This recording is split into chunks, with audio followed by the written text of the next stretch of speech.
오늘 우리가 읽을 세 번째 말씀은 빌립보서 4장 6절에서 7절입니다. 신약성경 322페이지입니다.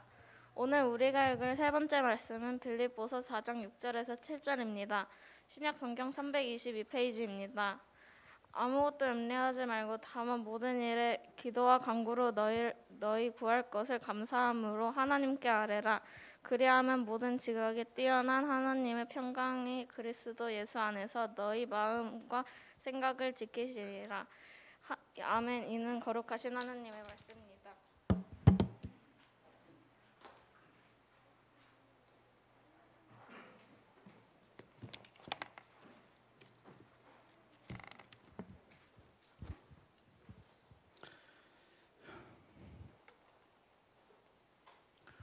2022년 6월 첫째 주 우리 성령 강림 주일에 나오신 우리 꿈터교회 성도님들을 환영하고 축복합니다.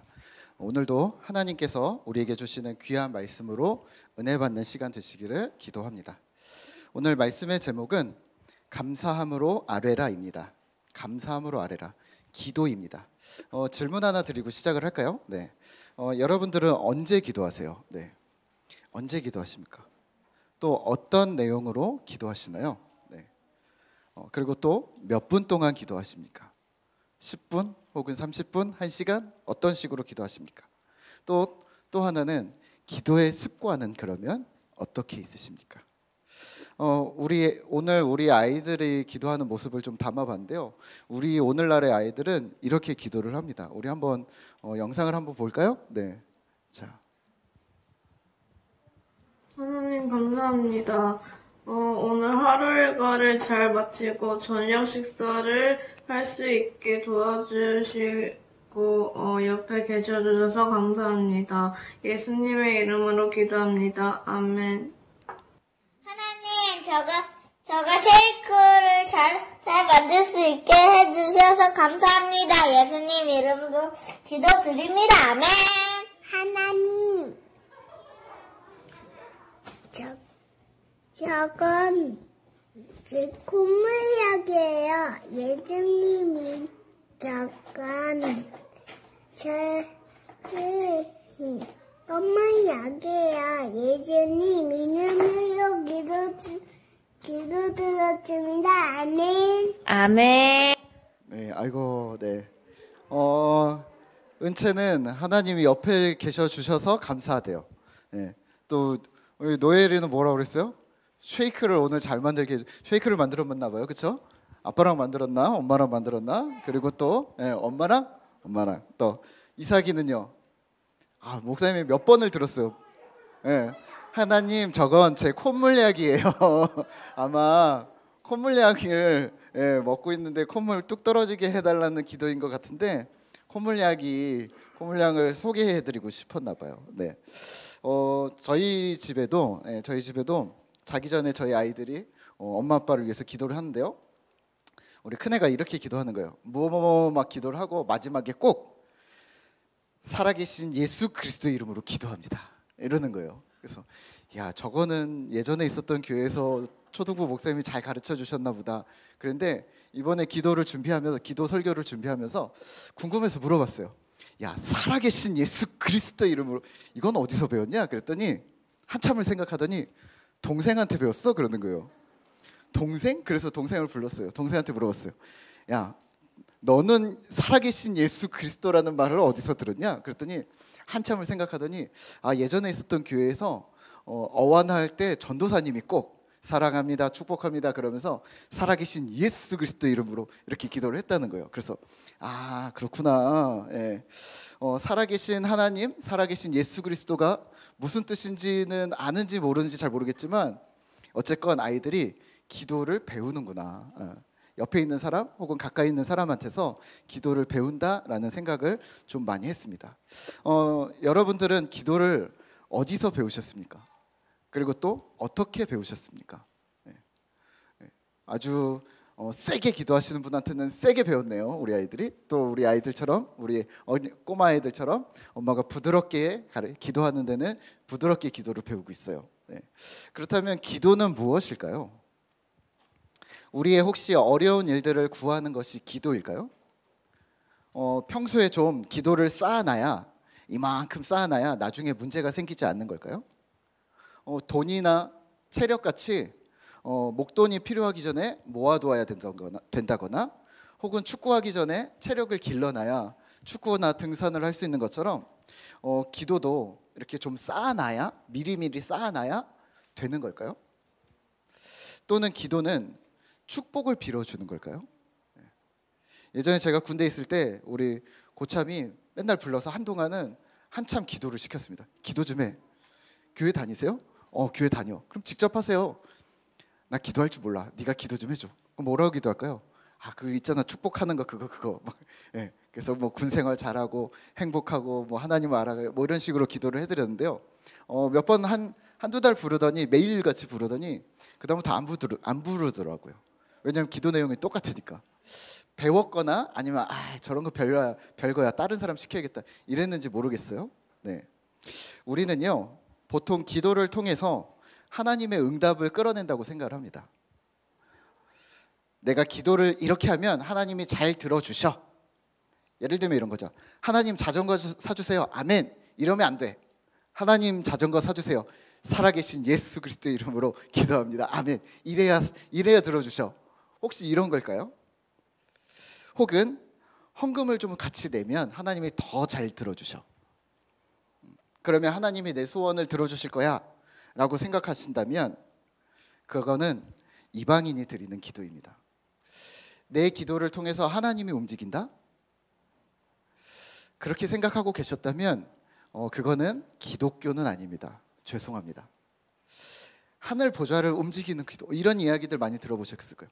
하늘 보좌를 움직이는 기도, 땅에서 묶으면 하늘에서도 풀리는 기도, 또 기도의 능력, 이런 이야기들을 많이 들어보셨을 거예요.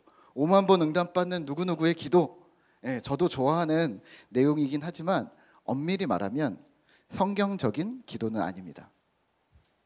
어떤 사람은 금식을 합니다. 하나님 이걸 들어주셔야 합니다. 그래서 밥을 굶는 거죠. 또 어떤 사람은 소리를 크게 지릅니다. 하나님. 어떤 사람은 밤마다, 어떤 사람은 새벽마다 부르짖습니다. 하나님께 나아간다는 측면에 있어서, 하나님을 만난다는 측면에 있어서는 그 기도 좋습니다. 하지만 거기에 무엇을 얻어낸다는 사심이 들어간다면 조금 생각해 보셔야 합니다. 한참 전에 어떤 친구가 저희 교회를 오게 됐어요. 네, 한 10년 전 정도 되는 것 같아요. 저보다 2살 아래 동생이었는데요. 그 친구가 이제 교회를 완전히 처음 다니는 친구였어요. 교회를 오더니 사람들이 저를 목사님 부르니까 이제 자기도 이제 따라 부르다가 어느 날 이렇게 둘이 있게 됐어요. 그런데 이 친구가 저한테 이러는 거예요. 목사님 혹시 형이라고 불러도 돼요? 그러는 거예요. 그래서 제가 거꾸로 물었어요. 감당할 수 있겠어? 그랬어요. 왜냐면 제 주변의 동생과 후배들은 좀 힘이 들거든요. 감당할 수 있겠어? 그랬더니 그럼요 그러는 거예요. 그래서 그래 그럼 이제 말 놓는다 하고서 이제 말을 놓기 시작을 했는데 한 번 이런 일이 있었어요. 엊그저께 축구가 있었잖아요. 네. 월드컵 예선전이 수요일인가 뭐 있었어요. 근데 축구를 졌어요. 저는 못 봤는데 하여튼 졌어요. 근데 예배가 끝나고 이렇게 나왔는데 핸드폰에 문자가 와 있는 거예요. 이렇게 써 있는 거예요. 형 오늘 축구 져서 이번 주 교회 안 갈 거예요 하고 문자가 온 거예요. 아마 축구 이기게 해달라고 기도를 했나 봐요. 이제 교회 처음 다니는데 근데 이제 졌다고 반항하는 거죠. 그래서 제가 문자를 보냈죠. 이놈이 알아서 해라 해갖고 문자를 보냈어요. 그런데 이제 주일에 결국 교회를 오긴 왔어요. 그래서 제가 한 소리를 했죠. 야 하나님이랑 문제가 생긴 거면 하나님한테 직접 얘기해. 왜 나한테 문자를 보내는 거야? 하나님한테 문자를 보내. 이렇게 얘기를 했어요. 기도에 사심이 들어가면 안 됩니다. 왜냐하면 하나님은 우리에게 조종당하지 않으시는 분이기 때문입니다. 또 이런 때도 있어요. 교회에서 수련회나 야외 예배를 갈 때면, 부서에서 갈 때면 이렇게 기도합니다. 하나님 오늘 날씨가 좋게 도와주세요. 야외 예배를 가는데, 수련회를 가는데 날씨가 좋아야지 아이들과 재밌게 놀 수 있을 거 아닙니까? 근데 꼭 비가 와요. 왜냐하면 7월 말에 가거든요. 항상 7월 중순에서 말은 뭘까요? 태풍과 장마가 있는 때입니다. 그때 비가 안 오게 한다는 건 참 아주 능력자이겠죠. 네.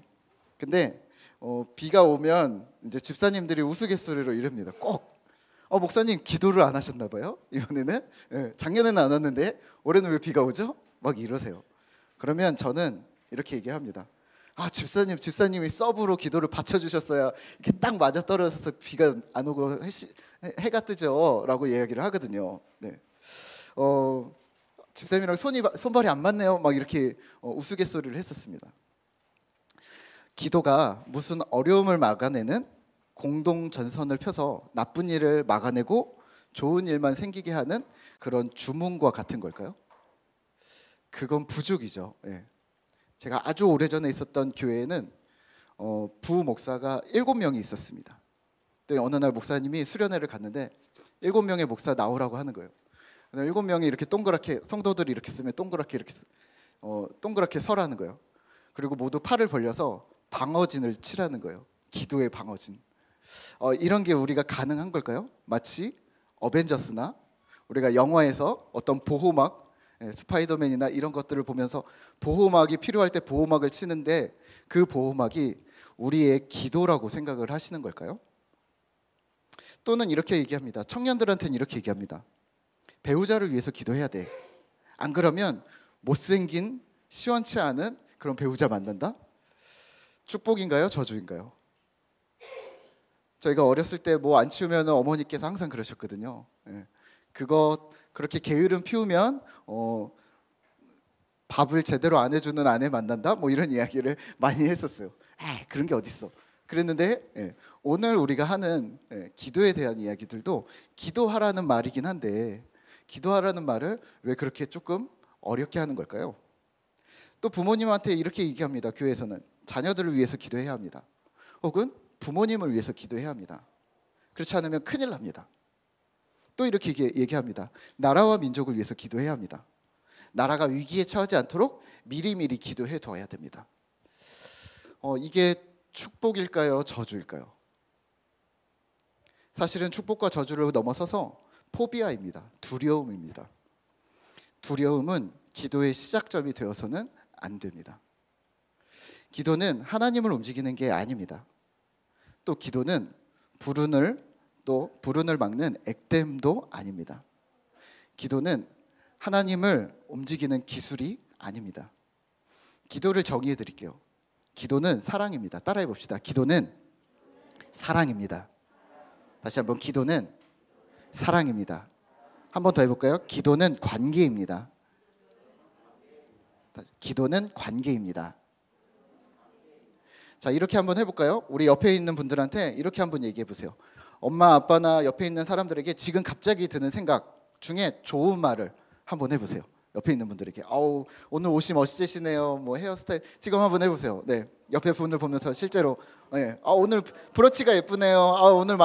오늘 마스크가 바르게 되어져 있네요. 오늘은 옷을 똑바로 입고 왔네요. 네, 좋은 이야기들을 해주세요. 잘하셨어요. 네. 뭐라고 하셨어요? 이미 관계가 있는 사람들 있잖아요. 커피라도 한잔 하고 혹은 식사라도 한번 하고 말이라도 대화라도 한번 해보신 분들은 잘하셨을 거예요. 무슨 말이든. 그런데 할 말이 없으셨던 분들도 있죠. 왜 그럴까요? 관계가 아직 깊어지지 않은, 관계를 만들어 보지 않은 사람들이기 때문입니다. 우리는 이걸 서먹서먹하다고 하죠.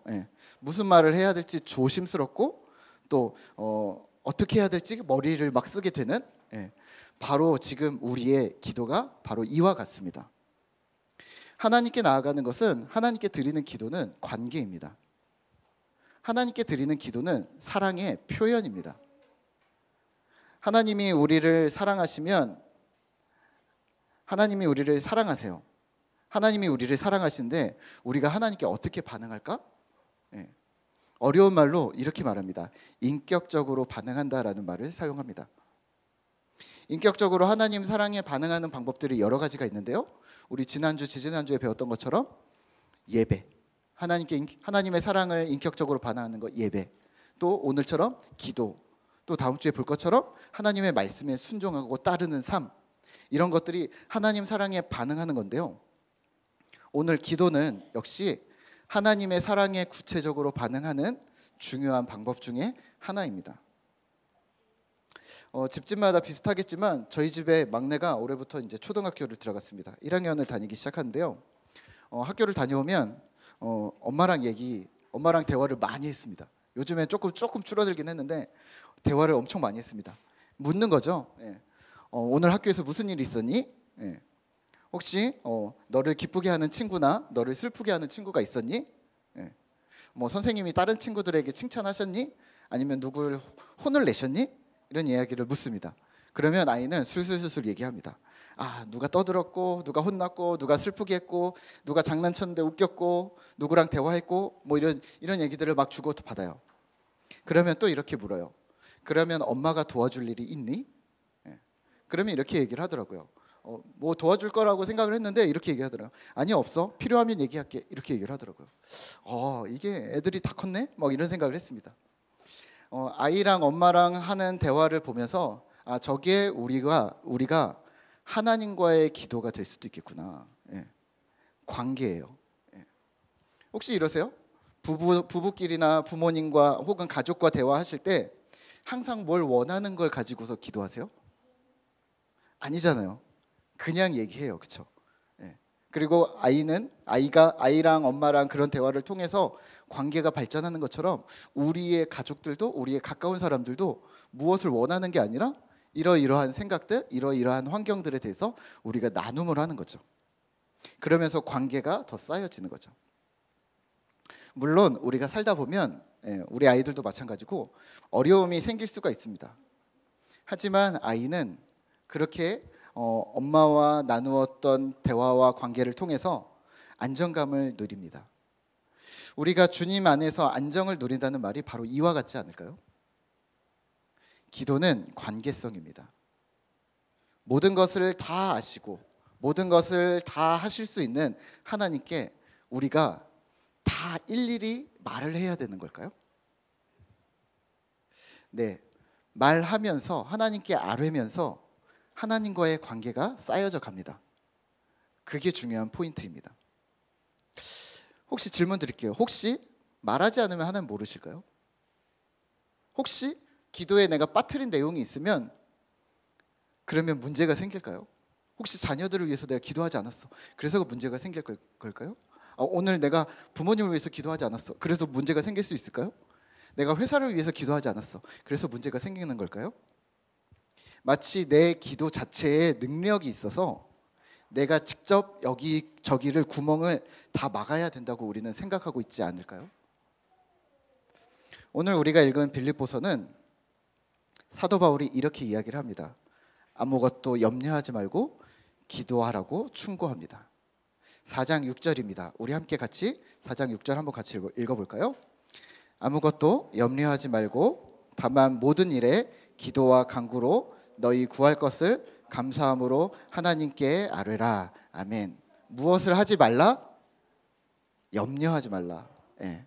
미리 걱정하지 마세요. 일어나지 않은 일들을 염려하거나 두려워하지 마세요. 사도 바울이 편지를 보냈던 당시에 빌립보라는 도시는 정치, 경제, 군사적으로 힘이 있는 도시였습니다. 로마 시대에는 전쟁을 많이 했기 때문에 군인이 아주 특권 계층이었겠죠. 힘이 있는 계층이었는데 이 빌립보에는 누가 살았냐면 은퇴한 군인들, 이미 뭐 장군이나 뭐 이런 사람들이 살았던 거겠죠. 은퇴한 군인들 혹은 현역에 있는 군인들, 그런 류의 사람들이 빌립보에 살았습니다. 그래서 빌립보는 완벽한 로마 도시는 아니었지만 그럼에도 불구하고 로마인도 아니었지만 그럼에도 불구하고 로마 시민 자격을 부여받고 로마 수도와 같은 세금의 혜택이나 여러 가지 많은 혜택을 누리며 살던 도시였습니다. 반면에 이렇게 풍요롭고 아주 강력한 도시였음에도 불구하고 반면에 종교는 타락의 길을 걷고 있었습니다. 그래서 우상 숭배와 성적인 타락이 매우 심각했었고요. 그 여파로 인간은 운명을 거스를 수가 없구나라는 운명론이나 숙명론이 대세를 이루었었습니다. 그래서 이런 양상이 나타났는데요. 어떤 거냐면 어떤 신이든 날 도울 수 있으면 써먹어야 한다. 두려움에 기반한 우상, 점성술, 여러 종교들이 퍼져 있었습니다. 오늘 우리도 그렇지 않나요? 하나님, 부처님, 예수님 뭐 다 부르지 않나요? 예. 어떤 신이든 도울 수 있으면 나는 써먹어야 된다. 바로 빌립보가 이러했었습니다. 사도행전 16장에서 바울이 빌립보에서 복음을 전하다가 귀신 들린 여종 하나를 고칩니다. 그리고 감옥에 갇히잖아요. 우리는 이 장면을 매우 잘 알고 있습니다. 혹시 오늘 우리도 그러한 두려움 때문에, 불안함 때문에 기도를 하고 계신 것은 아닌가요? 사도 바울은 본인이 있었던 빌립보라는 지역에 대해서 너무 잘 알고 있었기 때문에 오늘 이렇게 이야기를 합니다. 아무것도 염려하지 말고, 아무것도 염려하지 말고. 다시 말하면 그 무엇도 지속적으로 근심하지 말아라. 자꾸 근심하지 말아라. 끊임없이 근심하지 말아라. 이 이야기를 하고 있는 겁니다. 끊임없이 일어나는 의심과 두려움, 염려, 걱정들을 멈추라고 합니다. 대신 모든 일에 기도와 간구로 하나님께 아뢰라고 얘기합니다. 질문 하나 다시 드릴까요? 여러분들은 오늘 우리는 무엇을 근심하고 있습니까? 무엇을 염려하고 있습니까? 무엇을 먹을까? 무엇을 입을까? 현재를 고민 중이십니까? 또는 어떻게 살까? 무엇을 하며 살까? 어떻게 이 시대에 이름을 남길까? 미래를 고민하며 살고 있습니까? 아니면 좋은 집, 좋은 차, 좋은 직장, 또 뛰어난 성적, 혹은 아름다운 외모, 이러한 눈에 보이는 것들에 염려하고 있으신 것은 아닌가요? 세상이 고민하는 것을, 세상이 하는 고민을 오늘을 살아가는 신자인 우리도 마찬가지로 하고 있긴 합니다. 그러면 신자된 우리는 어떻게 기도해야 할까요? 하나님께 달라고 기도해야 될까요? 그건 너무 좀 세속적인 것처럼 보여. 그러면 달라고 기도하지 말아야 될까요? 하나님이 알아서 주실 때까지 버텨야 되는 걸까요? 애매한 것을 우선 정해드리겠습니다. 신자는 기도해야 합니다. 괜찮습니다. 어린아이의 기도든 어른의 기도든 상관없습니다. 무엇이든 놓고 기도하십시오. 하지만 방식과 결과의 차이가 있습니다. 6절에 답이 있습니다. 너희 구할 것을 감사함으로 하나님께 아뢰라. 모든 염려를 지속적으로 내려놓고 지속적으로 하나님께 간구하라는 이야기입니다. 무슨 말일까요? 끊임없이 꾸준히 매일 매순간 하나님께 나아가라는 말입니다. 혹 이러면 안 된다는 말입니다. 필요한 때만 나가지 말란 말입니다. 어려움이 생길 때만 기도하지 말라는 말입니다. 이런 사람이 있어요. 어려움이 생길 때만 기도하는 사람이 있어요. 중요한 선택기에 놓여 있을 때만, 그때만 기도하는 신자가 있습니다. 몸이 아플 때만 기도하거나 경제적인 어려움이 닥칠 때만 기도하러 나간다면, 그래서 그 어려움과 환난을 피할 것만을 생각한다면 그게 정말 가능하다고 생각하세요? 저는 개인적으로 좀 아는 사람들이 많습니다. 물론 우리 집사님들도 아는 분들이 많겠지만, 근데 꼭 이런 사람이 있어요. 필요한 때만 연락하는 사람이 있어요. 평소에 연락하지 않아요.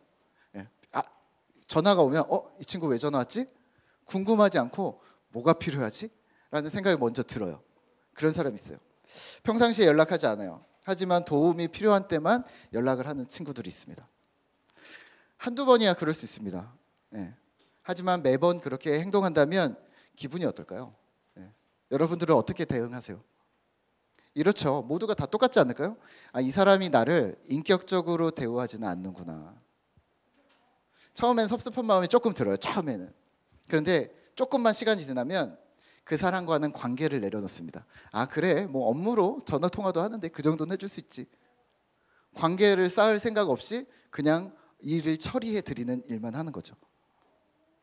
만약에 우리가 하나님과 그렇게 관계를 맺고 있으시다면 하나님의 마음은 어떨까요? 하나님이 이렇게 얘기하시지 않을까요? 넌 괴로울 때만 오는구나. 너는 힘들 때만 오는구나. 너 웬일로 왔어? 뭐가 필요해? 라고 물으시게 되는 거죠. 문제는 해결될지 모르겠지만 관계는 점점 얇아지다가 끊어지게 될 것입니다. 다시 한번 말씀드릴까요? 기도는 하나님과의 관계입니다.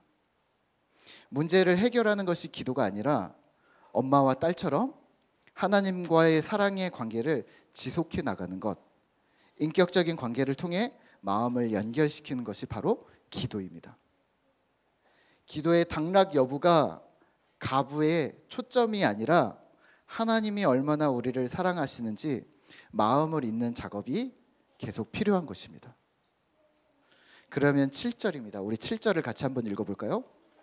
그리하면 모든 지각에 뛰어난 하나님의 평강이 그리스도 예수 안에서 너희 마음과 생각을 지키시리라. 아멘. 감사함으로 지속적으로 꾸준히 아뢰라. 하나님 이랬습니다. 하나님 저랬습니다. 하나님 그래서 저는 이래서 마음이 아팠습니다. 화가 났습니다. 이래서 기뻤습니다. 이런 얘기를 꾸준히 드리라는 얘기예요. 성경은 우리가 기도하고 간구하면 하나님께서 모두 해결해 주실 거야 라고 말하지 않습니다. 대신 하나님의 평강이 너희 마음과 생각을 지키신다는 약간 동문서답 같은 이야기를 합니다. 아니 해결해 주신다고 해야지 왜 마음과 생각을 지켜주신다는 거야? 그럼 마음만 되는 거야? 상황은 해결이 안 되는 거야? 왜 그럴까요? 왜 이렇게 얘기하신 걸까요? 주님 품 안에서, 주님 안에서 모든 상황을 다시 접근하기를 원하신다는 거예요. 혹시 강아지 좋아하세요? 저는 강아지를 그냥 쏘쏘합니다. 네. 근데 강아지가 이만하게 큰 강아지들이 요즘 많잖아요. 무서운 강아지들 많잖아요. 저는 강아지가 가까이 오면 그냥 멀리 도망갑니다. 네. 그런데요, 무서운 강아지가 막 와요. 혼자 걸어가고 있는데 강아지가 이 앞에 오면은 어떻게 해요? 혼자 걸어갈 때는 너무 무서워요. 아무 일 생기지 않아야 돼 이러면서 걸어가죠. 그런데요, 혹시 아버지 품에 안겨서 혹은 아버지와 손을 잡고 걸어가는데 강아지가 앞에 온다면 여러분들은 어떨까요? 똑같이 두렵긴 하겠죠. 무섭긴 매한가지입니다. 하지만 이 강아지가 혹시 덤비거나 큰 문제가 생겼을 때 이 해결점은 내가 아니라 아버지이십니다. 바로 그걸 원하신 게 아닐까요? 말씀을 맺겠습니다. 우리 꿈터 공동체는 매일 아침 6시에 우리가 10분 묵상을 합니다. 10분 묵상으로 하나님과의 관계를 열으시죠. 짧은 메시지지만 들으면서 생각하고 고민하고 기도하세요. 그게 기도입니다. 그냥 듣는 것만으로도 기도입니다.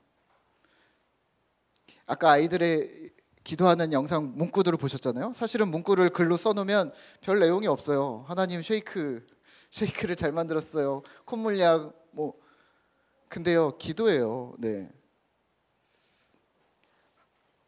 어떤 문구, 어떤 멋있는 말을 한다 하더라도 하나님이 우리를 보실 때 그러하시지 않을까요?